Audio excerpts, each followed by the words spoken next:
12 days, 3,500 dead, and volunteers called moles still crawling into collapsed buildings looking for the living. One woman has been outside the rubble for 12 days, waiting for her family. Rescuers have broken through 6 concrete slabs with their bare hands. She says the rooms don't smell bad yet. She's still waiting.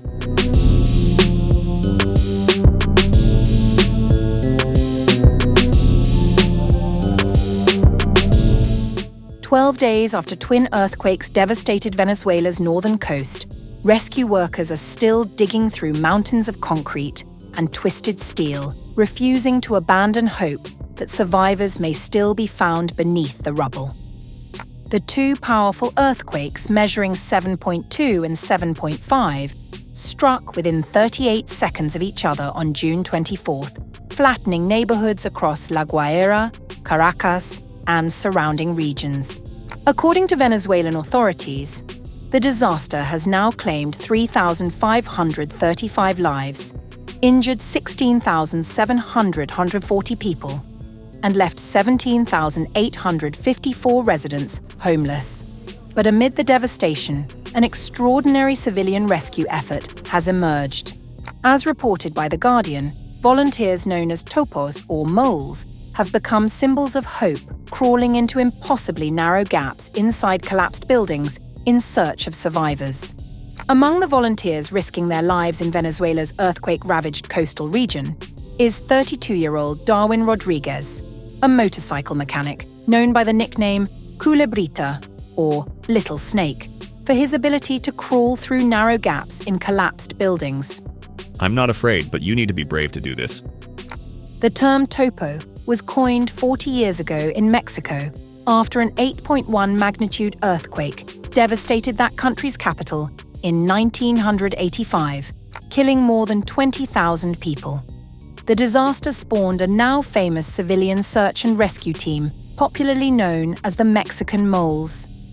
Now, after last week's calamity, Venezuela has its own company of moles who day and night are digging and delving in the hope of saving lives, or at least offering closure to the relatives of those missing.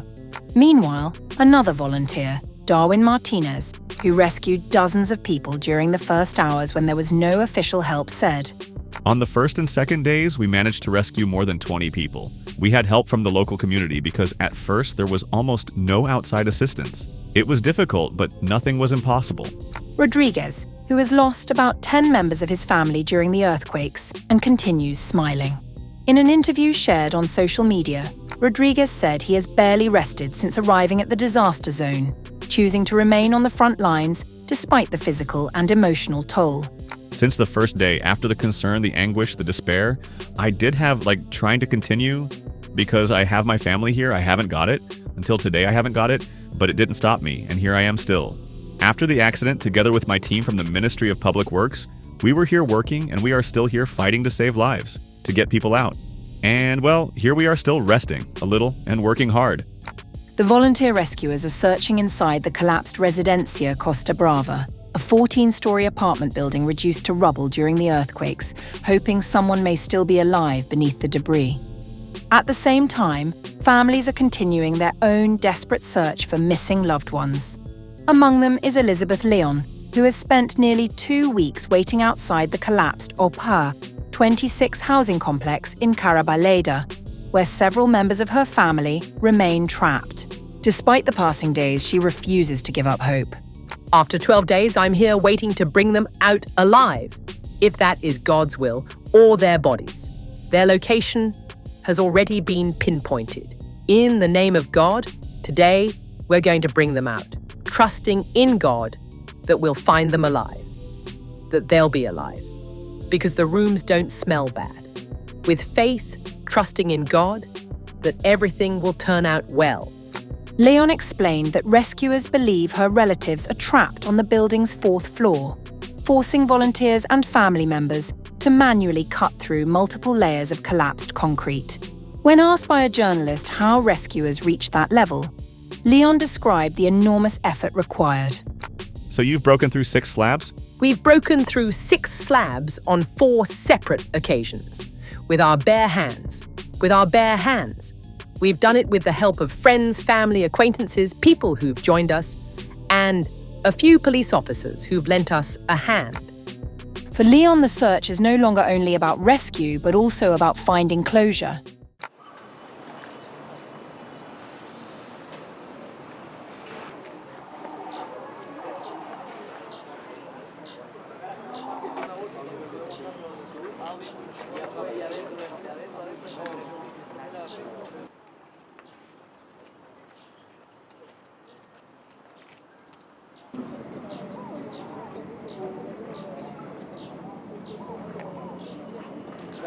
Que acontece há algumas horas, né? Já desde ontem as equipes estão trabalhando.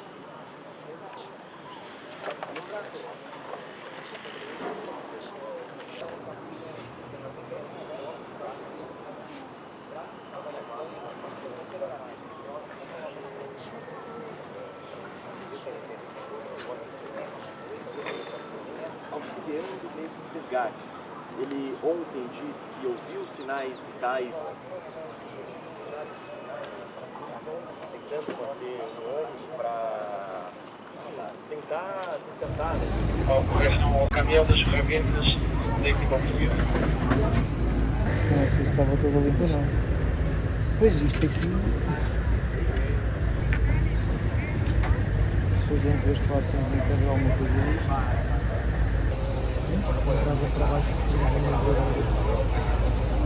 Pero nadie quiere apoyar.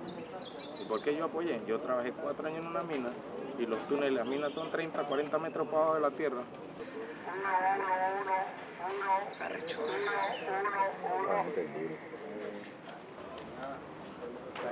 Si me necesitas, tía, que fueron. Papá, pero si corté el radio, necesito que...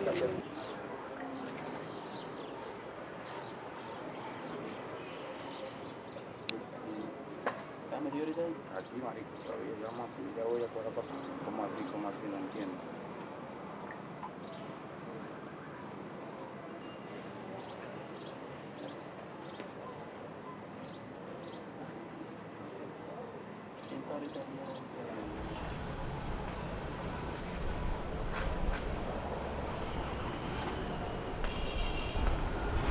Ha